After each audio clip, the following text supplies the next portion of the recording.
buena tarde.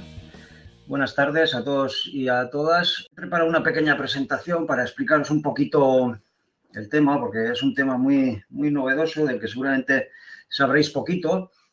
Supongo que la psicología, muchos y muchas de vosotras la vincularéis con el tema de la psicología clínica, ¿no? Pues es lo que la gente más relaciona la psicología con temas terapéuticos, problemas mentales y toda esta historia. Entonces, en realidad la psicología se puede ir en 4 grandes bloques. Una es la clínica, efectivamente, luego está la psicología de la educación, luego están las intervenciones psicosociales que se realizan sobre todo con grupos desfavorecidos, y luego está la psicología de las organizaciones y del trabajo, al que le han añadido últimamente la coletilla también de recursos humanos, que a mí no me gusta nada, pero bueno, para que sepáis un poquito, la psicología no es exclusivamente psicología clínica, sino que la psicología de las organizaciones y el trabajo también es parte importante.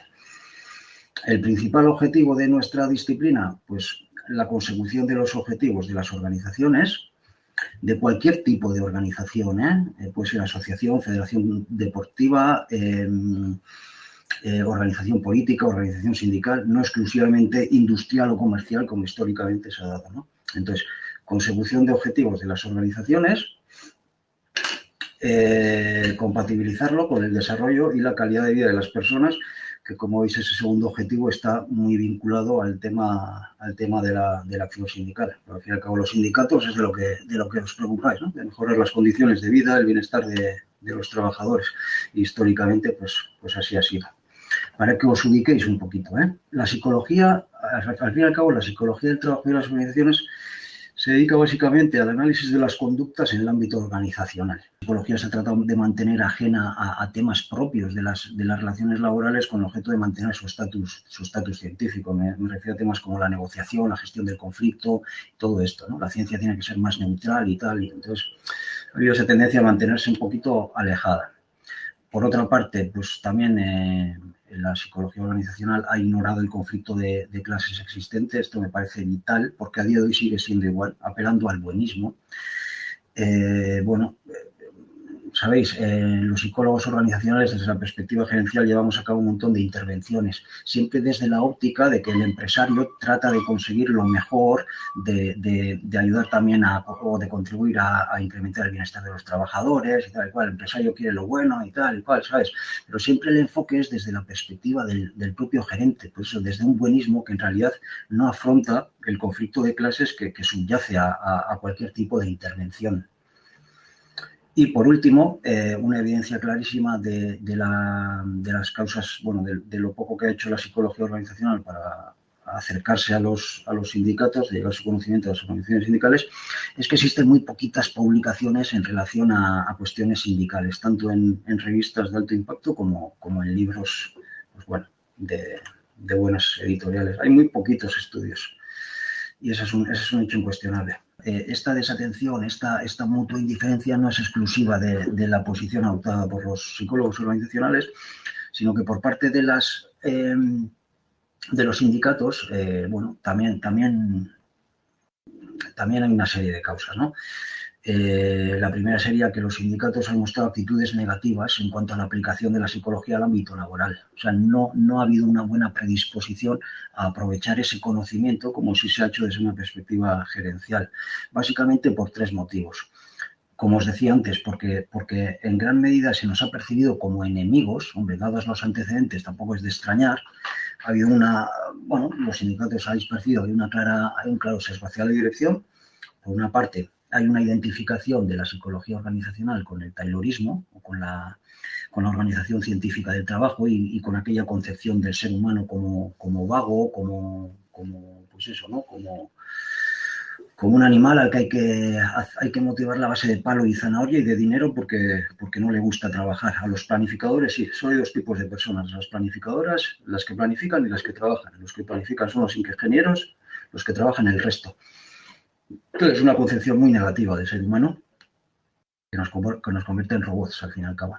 Y por otra parte, la investigación orientada a debilitar la acción sindical. Bueno, el que te contrata, al fin y al cabo, quiere que los resultados de tus investigaciones vayan más o menos por donde ellos esperan, ¿no? Entonces, la investigación, las fuentes de financiación para la investigación, pues han estado muy sesgadas en ese sentido. Por otra parte, hay un gran desconocimiento, y si no me lo decís vosotros, y vosotras, porque hay muy poquitos estudios al respecto. Por parte de las organizaciones sindicales hay un gran desconocimiento en cuanto a los beneficios que podríais obtener de la aplicación de ese conocimiento. Igual que hacéis uso del derecho, de la economía, no sé, de otras disciplinas, también de la psicología. Y, por último, pues bueno, las organizaciones sindicales también habéis dado prioridad a otros profesionales, como pueden ser psiquiatras, sociólogos, economistas, que al fin y al cabo, pues, han abordado elementos de índole psicológica desde una perspectiva no psicológica, ¿no? Y es una preparación no psicológica con el empobrecimiento que conlleva. Gran desencuentro, culpables o responsables los dos. Consecuencias, ¿por qué? Habría que tratar de acercar. Bueno, las consecuencias de este desencuentro básicamente han sido dos. Para la psicología organizacional, que aquel gran objetivo de los primeros psicólogos organizacionales de universalizar su conocimiento, por otra parte, como corresponde a toda ciencia, pues no se ha conseguido. Vamos, pero ni de lejos. Los conocimientos de la psicología organizacional están muy poquito universalizados. Vivimos como dentro de una jaula, porque los conocimientos se han aplicado básicamente al ámbito industrial comercial, por diversas razones, pero ha sido así. Entonces, yo como psicólogo organizacional, pues tengo en mente, y es mi propósito, tratar de contribuir a que el prestigio social de la disciplina pues mejore un poquito, ¿no? A través de la difusión del conocimiento a toda la sociedad, al conjunto de la sociedad. No solo organizaciones sindicales, cualquier otro tipo de organización. Si es bueno, si aporta algo, tiene que ser para todos. Y esa es mi intención. Bueno, la del equipo, mi equipo de investigación, perdón. ¿Y consecuencias para los sindicatos? Pues que sus análisis se han empobrecido mucho, como os decía antes también. Igual que hacéis conocimiento o uso del conocimiento de otras disciplinas, pues consideramos que también deberíais de hacer uso del conocimiento psicológico, porque al fin y al cabo en el ámbito de las relaciones laborales están implicadas muchísimas variables de tipo psicológico, y con esas variables de tipo psicológico pues tendrán que lidiar profesionales de la psicología pues muy bien preparados.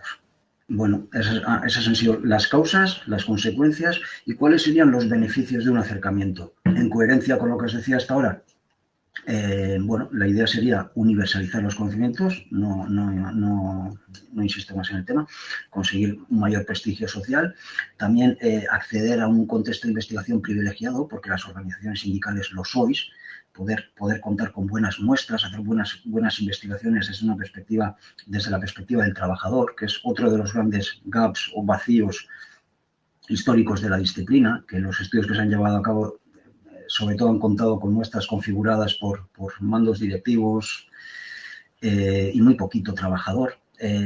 Incrementar conocimientos, es al hilo de lo que os decía antes, los objetivos de las organizaciones sindicales y el objetivo de la psicología organizacional sindical van muy de la mano. Yo creo que los psicólogos organizacionales tenemos que aprender muchísimo de todo lo que habéis hecho las organizaciones sindicales desde vuestros orígenes para incrementar el bienestar de los trabajadores, porque es lo que nosotros pretendemos. Entonces, la disposición es esa. Ir a daros conocimiento, pero ir a aprender y a recibir también. Y por último, sería beneficioso para la psicología organizacional en términos de salidas profesionales para los psicólogos organizacionales. Hoy en día un psicólogo o una psicóloga organizacional, aparte de trabajar en departamento de recursos humanos, consultorías, agencias de trabajo temporal, agencias de empleo, poquito más.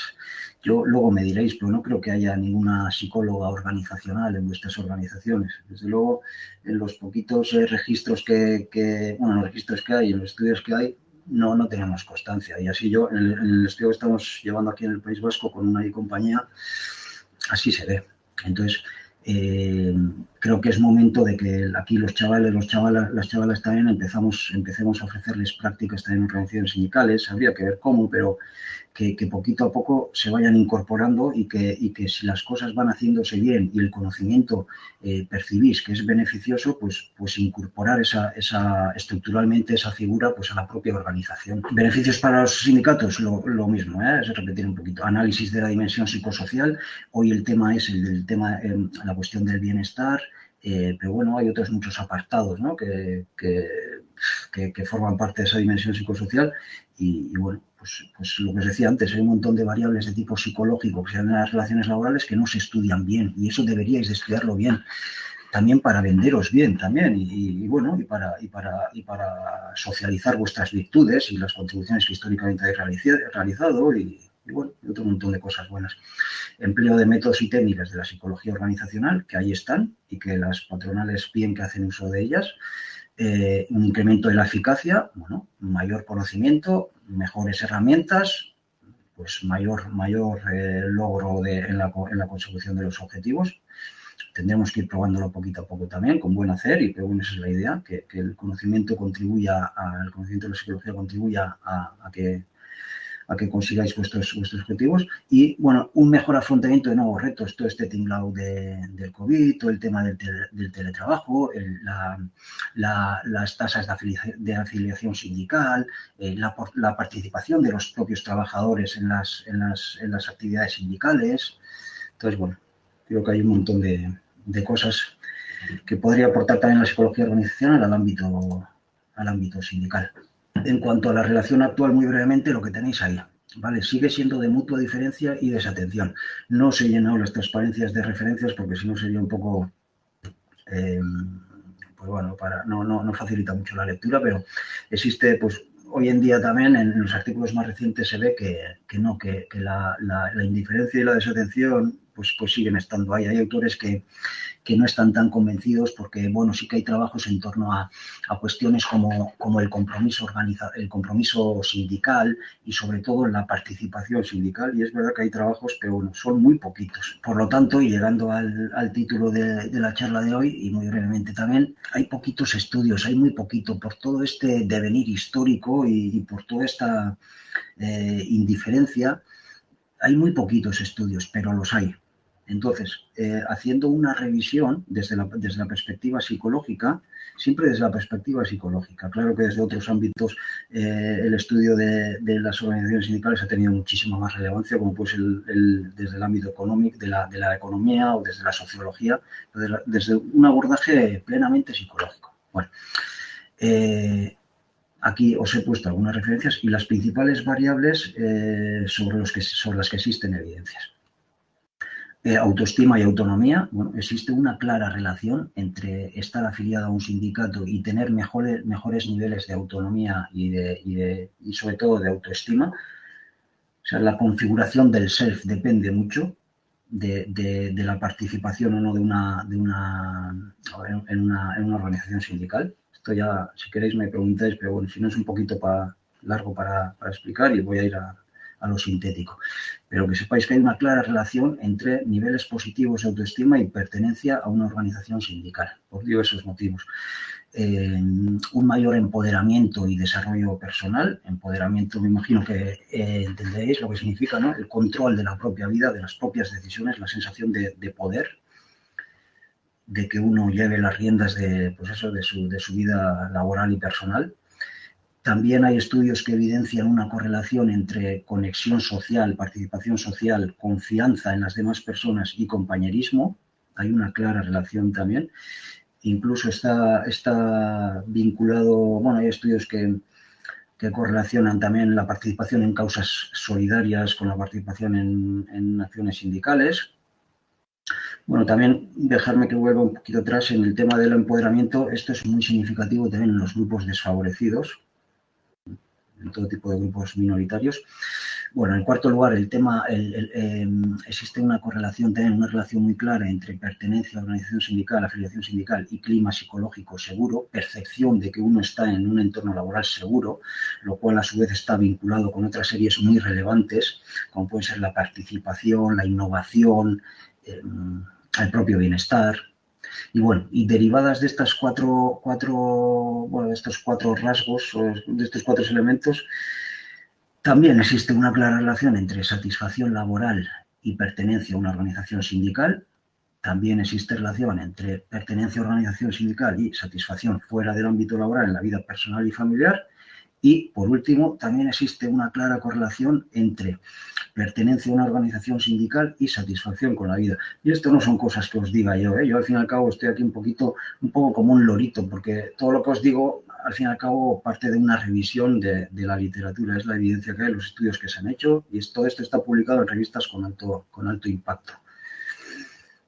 Bueno, entonces, esos son los grandes beneficios psicológicos sobre los que hay clara evidencia de que la acción sindical, la afiliación sindical, genera un impacto positivo. ¿Debería de haber muchos más? ¿Habrá muchos más? Seguramente que sí, pero hay muy poquitos estudios y por eso conviene que haya un mayor acercamiento y que seamos los psicólogos organizacionales los que abordemos este tipo de elementos en el contexto sindical. Y voy terminando, perdonad que me alargue, ya me doy cuenta, un par de transparencias más.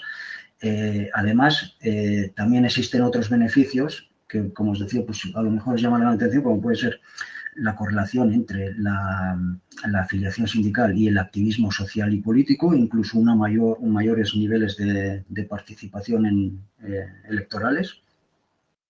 También existe relación entre afiliación sindical y productividad, eficiencia y absentismo en el lugar de trabajo, los denominados comportamientos organizacionales positivos. O sea, hay estudios, hay bastantes evidencias de que la pertenencia a un sindicato incrementa la productividad en el entorno laboral, incrementa la eficiencia, el buen desempeño y reduce el absentismo. Y por último, también hay estudios que correlacionan, bueno, que evidencian que en organizaciones con altos porcentajes de personas sindicadas existe una mejor relación entre trabajadores y dirección, también por diversos motivos. Y bueno, para terminar, así muy brevemente, aunque haya mucho para contar, 3 puntos. El primero, la acción sindical contribuye a mejorar el bienestar psicológico y emocional de las personas, y ya no solo dentro del ámbito laboral, sino también fuera. Según los estudios de los que disponemos, los poquitos estudios que hay, todo parece evidenciar que los beneficios deben de ser mayores, y por eso es necesario que haya un mayor acercamiento, que los psicólogos organizacionales y las organizaciones sindicales trabajemos más de la mano en propio beneficio. Y bueno, y por último, eso ya os lo he comentado, no es una cuestión mía, no estoy descubriendo nada yo. Hay varios autores que a lo largo de los años han ido diciendo, desde los años 60, luego en los 80, en el 2000, a día de hoy todavía lo siguen diciendo, vamos, que existe una clara necesidad de crear, de dar espacio a una psicología organizacional que sea sindical, que aborde el bienestar de los trabajadores desde la perspectiva del trabajador y no desde una perspectiva básicamente gerencial o directiva como históricamente ha sido. Gracias por vuestra atención y perdón que me haya alargado un poquillo. Mira, es que Imanol, dar paso ya a Jordi y Juan y que hagan los testimonios. Ya, si nos queda tiempo al final, estas preguntas y las que haya, pues las metemos en la conversación que tenemos al final, ¿no? Después del testimonio, para que no se alargue el tema, ¿vale? Jordi, todo tuyo. Muy bien, muchas gracias. Después de la intervención del compañero Imanol Ulacia, pues pasaremos a través de un vídeo del compañero Freddy Gutiérrez y de las presentaciones del compañero Cristiano Calloso y a Montserrat Castañé a ver o a introducir cómo se concreta a través de las experiencias concretas y prácticas esto lo que el compañero Imanol Ulacia manifestaba, es decir, cómo la acción o la acción sindical en el centro de trabajo, el ejercicio de confrontar es empoderador y es beneficioso no solo en el ámbito propiamente material, sino en el ámbito emocional, psicológico, no solo individual, sino también colectivo, ¿no? Entonces, acto seguido, veremos el vídeo de Freddy Gutiérrez que explicará, no entraré mucho en el tema porque es un vídeo de 3 minutos y prácticamente haría spoilers. También el compañero Cristiano Calloso nos hablará desde la experiencia de la huelga en NH Hoteles, la cadena NH Hoteles en Bilbao, donde después de 48 días de huelga consiguieron mejoras salariales del 30% el primer año, el 48% el segundo año, en la readmisión de algunos compañeros despedidos, cómo esto grupalmente o colectivamente les ayudó. Y finalmente, el caso de la industria cárnica, la compañera Montserrat Castañé, que en una plantilla muy racializada, con un perfil de trabajadores migrantes en una industria de hiperexplotación extrema, como es la industria cárnica en la comarca de Osona, en Cataluña, que tiene una trascendencia también en la esfera medioambiental, en la esfera urbanística, en muchas esferas, cómo estos trabajadores tradicionalmente explotados y sujetos a humillaciones raciales se rebelaron y cómo eso colectivamente aumentó su autoestima y su empoderamiento. Sin más prolegómenos, vamos a introducir ya el vídeo del compañero Freddy Gutiérrez. Dentro vídeo, por favor. Hola, mi nombre es John Freddy Gutiérrez, soy de nacionalidad colombiana, llegué a Euskal Herria hace 21 años y tuve la suerte de encontrarme un trabajo como albañil en el Polideportivo de San Mamés. Y pues desde el minuto 1 empezaron los engaños. Nunca pisé el Polideportivo de San Mamés, me llevaron directamente a Anoeta, concretamente al estadio de la Real Sociedad. El contrato no era ni parecido a lo que me ofrecieron ellos de entrada. Y bueno, a raíz de ahí empezaron a suceder un montón de historias. Tenía que viajar todos los días desde Bilbao a San Sebastián, conducir, llevar los compañeros en unas condiciones bastante precarias.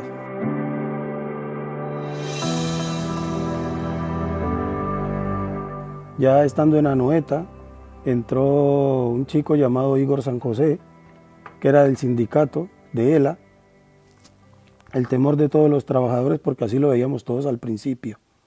Hubo un momento en que al último tuve que llamarle a él me dejó su tarjeta, llamarle a él a su teléfono y por favor decirle que por favor no se me acercara porque nos daba miedo. Ahora, ¿por qué le teníamos miedo al sindicato ELA? Aún así sabiendo que tenían ellos la razón, porque estaba Igor en la obra, un día sí, un día no, diciéndonos, aconsejándonos, pero claro, cuando tú tienes hipoteca, tienes familia, hijos que mantener y todo, es ese miedo a perder el empleo. Salió una sentencia, nos sindicalizamos y prácticamente de la noche a la mañana, nuestra vida prácticamente cambió, de un vuelco del 150%, porque ya empezamos a tener ahora sí una jornada laboral normal de 8 horas, a cobrar, a pasar de 6,50 € la hora a 16,50.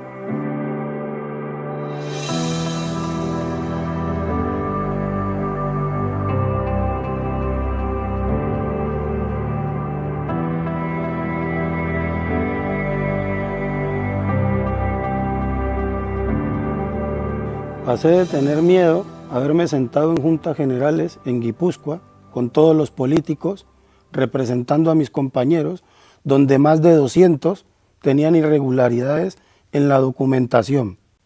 A raíz de eso, un compañero mío, Mamadou Dembélé, pudo ir a su país a conocer a su hijo con todas las condiciones, regresar, tener su puesto de trabajo. O el tema de Antonio Escandón, que le ocurrió un accidente muy grave en Anoeta, se le quería cortar la pierna y desde el sindicato ELA nos opusimos, se habló con el doctor Cavadas, le operó y hoy en día Antonio Escandón anda fenomenal con su pierna gracias al sindicato y a la presión que se metió.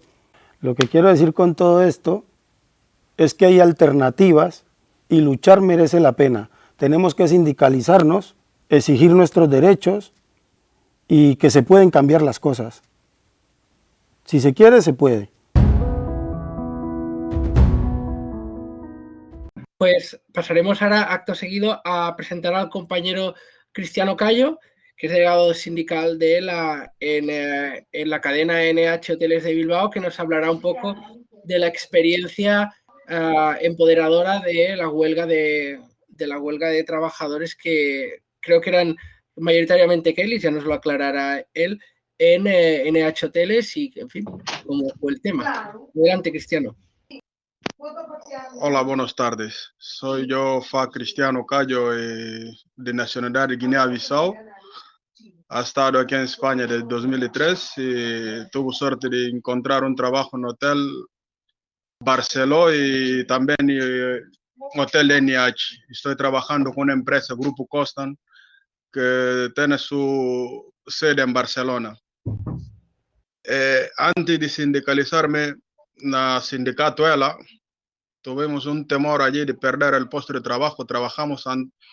Hay días que trabajamos 12 horas, de las 9 de la mañana hasta las 9 de la noche.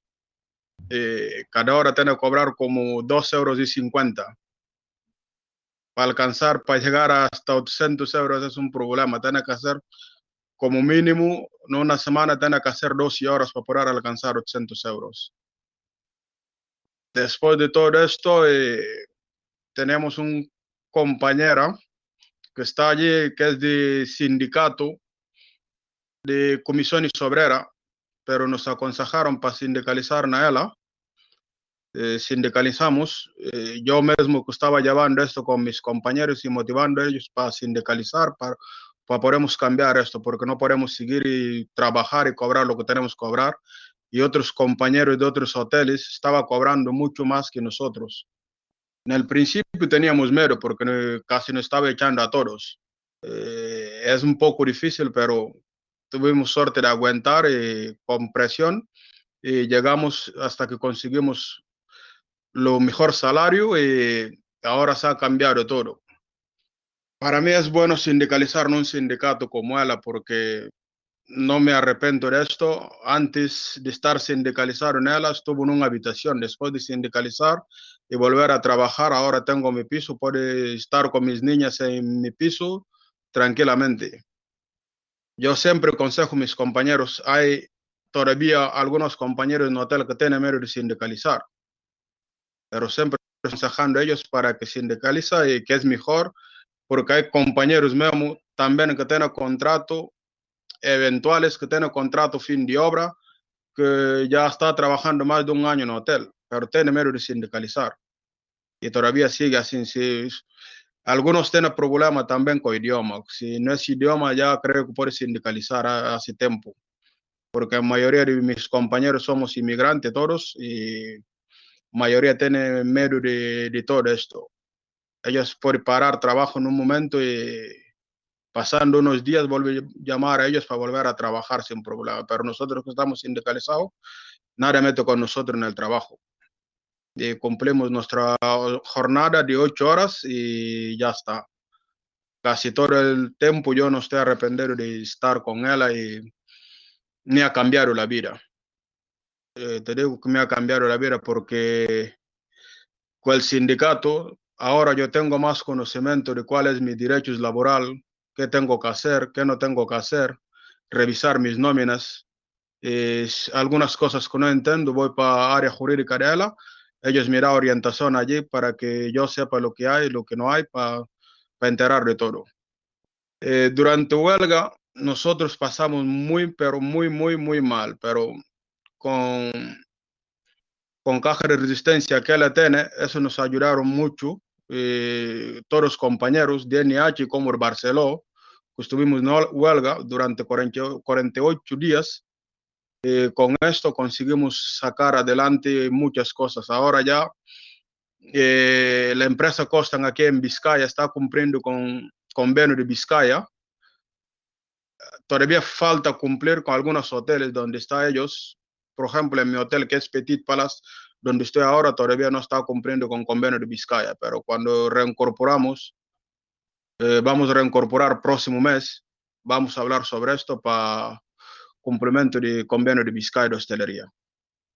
No solamente yo, que se ha cambiado de vida, casi todos mis compañeros que están también en el sindicato, algunos que estaban en una habitación, algunas chicas que estaban con sus hijos en una habitación, con sus niñas en una habitación, ahora la mayoría de ellos todos tienen un piso y están llevando una vida dignamente, que es lo mejor, pero antes era una explotación puro y duro en el trabajo. De mi parte es todo. No sé si alguien tiene alguna pregunta para me preguntar para que yo pueda contestarle. Creo que al final de todo a lo mejor realizamos las preguntas, o sea, hacemos preguntas a los intervinientes. Ahora procederíamos a presentar el caso de Esfosa, del conflicto de Esfosa, que llevaron también un colectivo de trabajadores racializados. El caso de Montserrat Castañé, delegada sindical de la COS en Esfosa. Montserrat, hola, buena tarde. Hola, buenas tardes. Buenas tardes. Buenas tardes. ¿Podrías explicar un poco cómo fue o cómo desde la perspectiva del empoderamiento colectivo de la plantilla o cuál era la situación en Esfosa y en la industria cárnica de Cataluña y un poco pues explicar todo el proceso? Bueno, pues en los mataderos de Cataluña se trabajaba 20 y 24 horas diarias por 500 euros al mes y nos recortaban horas, nos daban horas en días de fiesta y al final, pues allí los grandes sindicatos de la vergüenza, que son Comisiones y UGT, son los que mandaban en todas las cárnicas, ¿no? Y yo había estado 4 años en comisiones, luego me pusieron 4 años en UGT, pregunté el por qué y me dijeron que cada año se reparten las mayorías absolutas. ¿Qué quiere decir esto? Que cuanto más delegados tiene cada sindicato, pues ellos más dinero cobran del Estado. Entonces nunca se habían hecho elecciones y yo decidí que ya había bastante y busqué un sindicato al cual estoy muy orgullosa de ser de la COS, y a partir de ahí empecé a hacer un faena de hormiga, ¿no? Los trabajadores tenían mucho miedo, y entonces yo lo que hacía era cada semana ir a comer y a tomar café cada sábado con 4 trabajadores, para explicarles que tenían derechos, que se tenían que sindicar, que no estaban solos y que vengamos de donde vengamos y seamos de donde seamos, todos somos iguales. Entonces ellos también tenían derecho a tener un trabajo digno y que lo que estaba pasando, pues no lo podíamos tolerar más, ni ellos ni nosotros. Y a partir de ahí empezamos a hacer asambleas. A principio éramos 3, 4, pero al final llegamos a hacer hasta 300. Estuvo muy bien. Yo saqué un grito de guerra para empoderarlos más, que es Piti Collons, y esto, pues cada vez que lo grito, pues ellos levantan el ánimo, se empoderan más, ¿no? Gracias al empoderamiento, gracias a los trabajadores que se empezaron a empoderar, montamos una huelga que duró 2 días, porque luego no pudimos levantarla, y a partir de ahí al comité de la COS se nos sancionó 6 meses sin empleo y sueldo. Hicimos una acampada, los trabajadores hacíamos las asambleas delante de la acampada, delante del matadero, los trabajadores venían y esto todavía les hizo que que los empoderáramos más, ¿no? Y a partir de ahí conseguimos pues trabajar 8 horas y media, 9, como mucho, si hay alguna avería o hay alguna cosa por en medio, se pueden trabajar 10 horas, si no se queda la matanza en cuadras. Se cobran los días festivos, se cobran extras, sin amenazas, sin que nadie, si no va a trabajar, se le eche a la calle.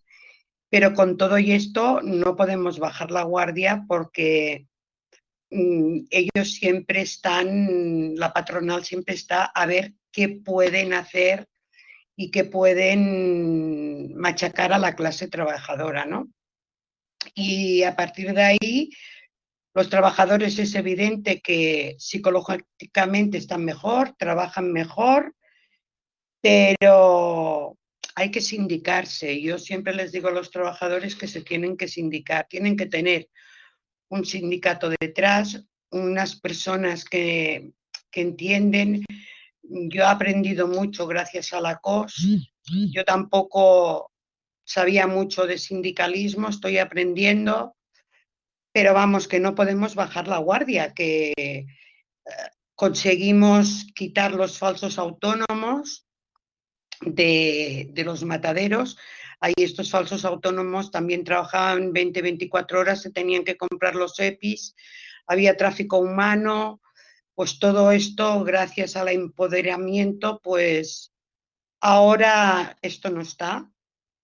Y bueno, hemos conseguido mucho, gracias a sindicarse, gracias a que ellos, explicándoles poco a poco que tienen derechos laborables, que no están solos, porque la mayoría de las trabajadoras y trabajadores de las cárnicas son gente bienvenida, son inmigrantes que pobrecitos, muchos no saben ni hablar el español y que es evidente que abusan mucho de ellos. Entonces, sí que tenemos que ayudarles porque también tienen derecho a un trabajo digno y a una casa digna, ¿no? Y a partir de ahí, pues, seguimos trabajando con un horario normal, se está cobrando todo y el día que no se paga, evidentemente, el comité de la COS, pues nos ponemos en marcha. El comité, los delegados nos reunimos una vez al mes para hablar de todos los temas y una vez al mes, bueno, ahora con el COVID, pues no se ha hecho ninguna asamblea por tema COVID, pero ahora que ya que aquí en Cataluña nos han levantado un poco el margen, pues ahora ya a partir del 15 de mayo volvemos a hacer asambleas y a los trabajadores se les cuenta la verdad, lo bueno y lo malo, no hay que engañarles nunca. Y seguir empoderando a esta gente para que vean que no están solos y que aquí todas las trabajadoras y trabajadores somos iguales.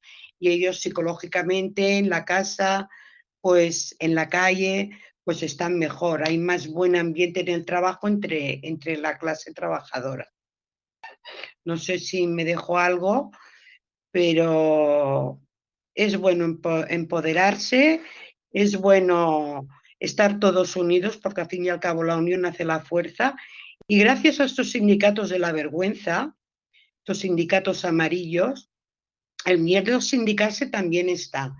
Porque lo primero que te dicen, ¿qué hacen los sindicatos si estamos como estamos gracias a ellos? No, gracias a estos dos. Porque habemos muchos sindicatos que no somos tan grandes, pero somos más trabajadores y ayudamos a la clase obrera, que es lo que al fin y al cabo de eso se trata, ¿no? Que la clase obrera esté unida y empoderada. Y sindicarse, por supuesto, es una de las cosas que toda trabajadora y trabajador debería hacer, pero no en nuestros grandes sindicatos, por supuesto. No sé si me dejo algo y hay alguna pregunta, pues al final os contesto lo que vosotros queráis. Molt bé, molt bé. Moltes gràcies, Montse, per la teva intervenció. Muchas gracias, Montse. En todo caso, creo se ha acabado el acto. En todo caso, no sé si abriríamos un turno de preguntas en el chat, tanto a los compañeros y compañeras que han intervenido, o si alguna persona tiene alguna pregunta. En todo caso, no sé, trasladamos una pregunta hubo un par de preguntas al compañero Imanol, un comentario y una pregunta al compañero Imanol Ulacia. En todo caso, no sé si una compañera, Editziar Ferrón. Sí. En la parte de arriba del chat, una de las primeras preguntas, si quieres te la leo. Quisiera hacer la apreciación de que si se identifica como modelo taylorista es porque las propias empresas es el modelo que usa en lo que a la psicología organizacional se refiere. Si bien es cierto que cada vez más empresas se preocupan por la psicosociología y el impacto en las organizaciones, en mayor parte a la clase obrera nos meten en esa teoría organizacional como si el sueldo fuera lo único que nos importa. Sí, es verdad, pero bueno, creo que estoy de acuerdo, Itziar. Todavía ese modelo antiguo pues sigue estando ahí. La cuestión es, y yendo a lo esencial desde mi punto de vista, es muy importante que sepáis también que posteriormente, históricamente, ha habido otros modelos también y que hay muy buenos estudios que contradicen también los resultados del modelo taylorista. De hecho, fuisteis los propios sindicatos los que lo sacasteis del ámbito público, me refiero a la Organización Científica del Trabajo. Entonces, la psicología creo que puede contribuir mucho a la psicología organizacional porque existen otros modelos, otros enfoques de la naturaleza humana que contribuyen a que haya un mejor rendimiento y un mayor bienestar de las personas. Pero sí, estoy de acuerdo. Uh-huh.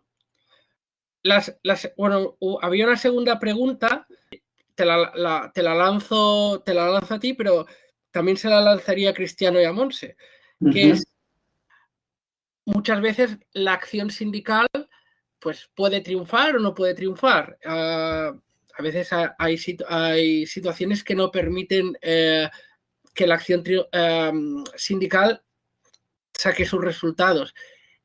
Aún así, desde una perspectiva psicológica y emocional, la acción sindical por sí misma redunda en el bienestar psicológico de los trabajadores. Sí, tanto.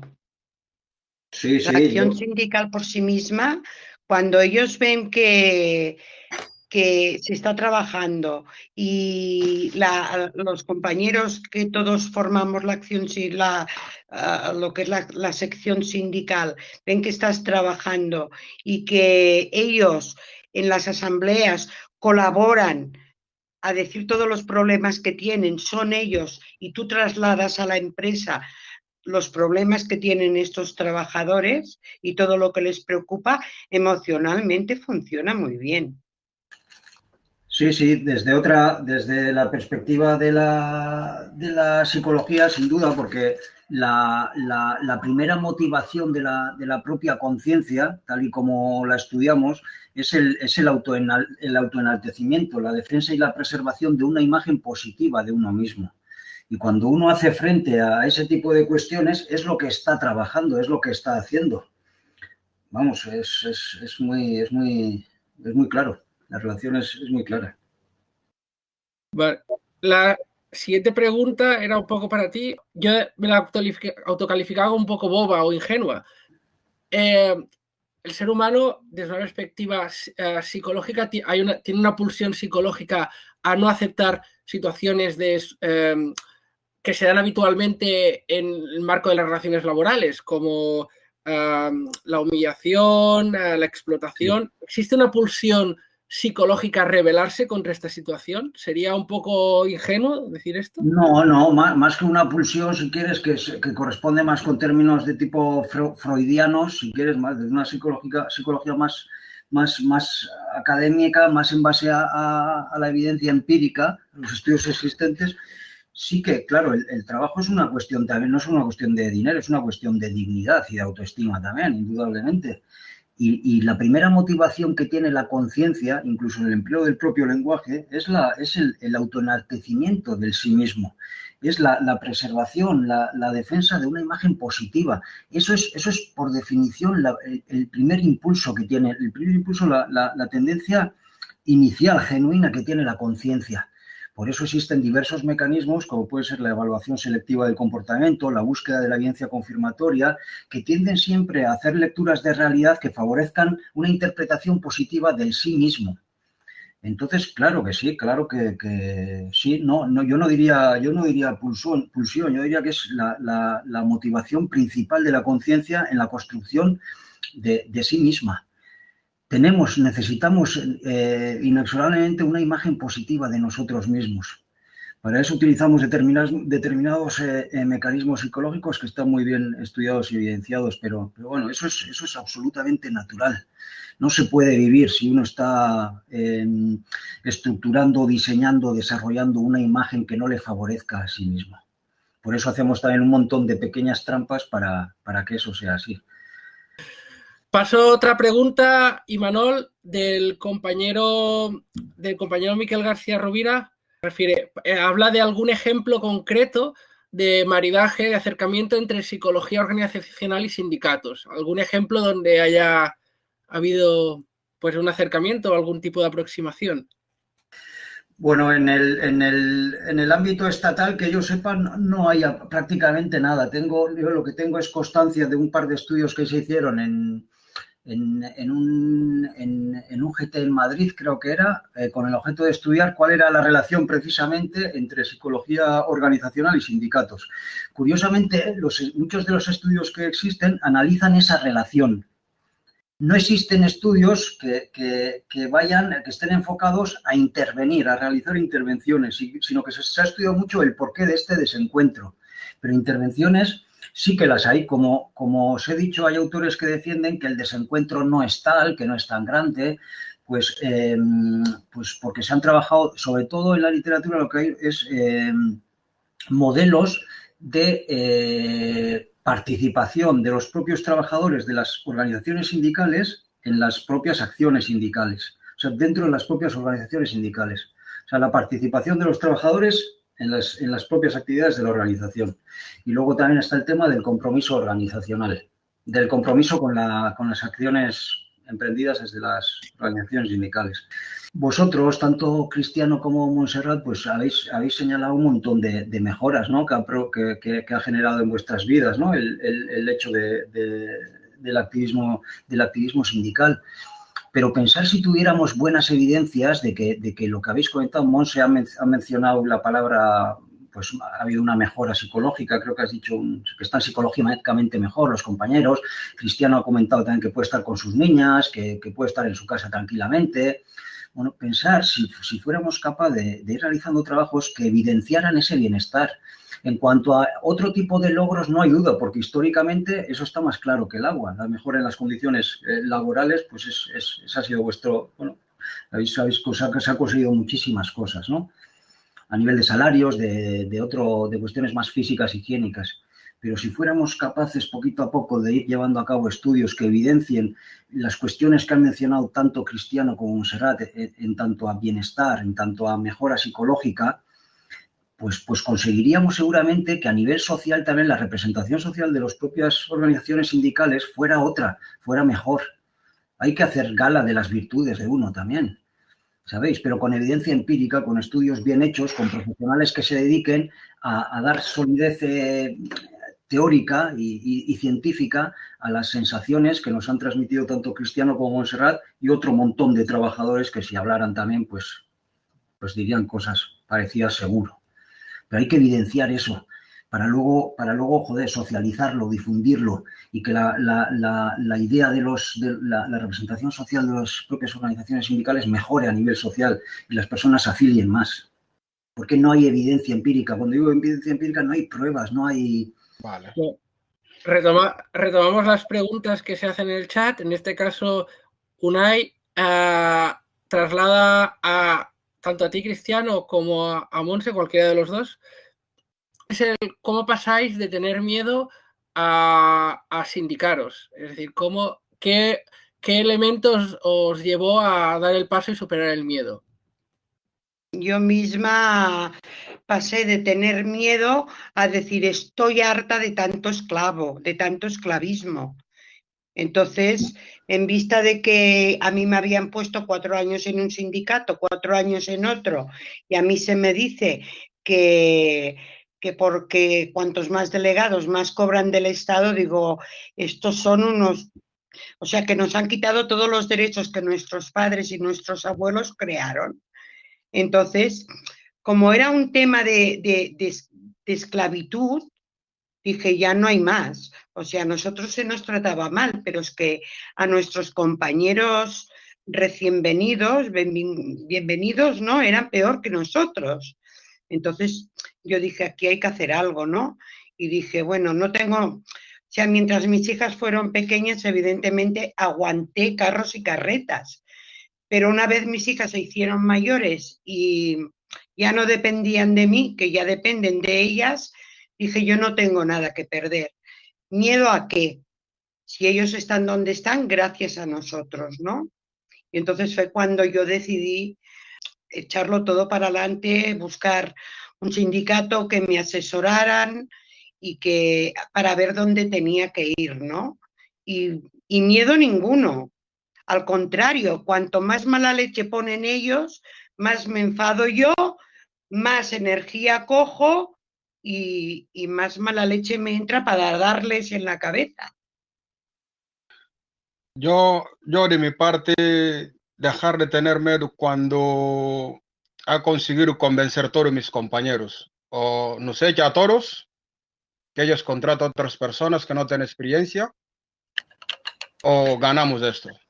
Después de hablamos con la empresa y hablamos con el director del hotel, hacemos una carta, él dice que no quiere hablar con nosotros, decidimos hacer huelga. Ellos han contratado a otras personas, desde el momento que ellos han contratado a otras personas, la puntuación del hotel empieza a bajar, de calidad de limpieza, de organización, de todo. Ellos se asustaron con esto, después con la demanda también que ponemos allí por contratar otras personas para trabajar. A partir de allí, desde el primer día, seguimos hasta cumplir 48 días de huelga. Es un poco duro, pero hay que aguantar. Todo en la vida con sacrificios se puede ganar. Yo he dejado de tener miedo porque llegaba un momento que no podíamos más. Ganar lo que ganamos y pagar alquiler de una habitación, ya no te queda ni para comer ni para nada. Yo tuve suerte de vivir cerca del hotel, 10 minutos andando, pero mis compañeros que viven en Baracaldo, en Basauri, hay días que no pueden venir porque no tienen dinero de transporte. Llegaba un momento que, oye, paramos con esto y hacemos huelga. Y sindicalizamos en 5 días. Yo consigo convencer 37 personas para sindicalizar. En 5 días ya tenemos todo sindicalizado y hacemos carta para huelga. Como no quiere contestarnos, no quiere hablar con nosotros, decidimos hacer huelga. Pero la lucha vale la pena, Cristiano. Sí. Yo hoy no me arrepiento de esto porque no estoy arrepentido de esto porque todavía sigo trabajando en la misma empresa, en el mismo hotel, ¿no? Porque el director me dice la empresa que no, yo no puedo seguir en ese hotel porque yo que estaba enfrente de todo, manejando a mis compañeros, hablando con ellos, seguimos, aguantamos. Después de huelga, el director dice que no, yo no puedo seguir en ese hotel y me transfirieron para otro hotel. Mira, a mí me ofrecieron 600.000 euros para dejar la lucha.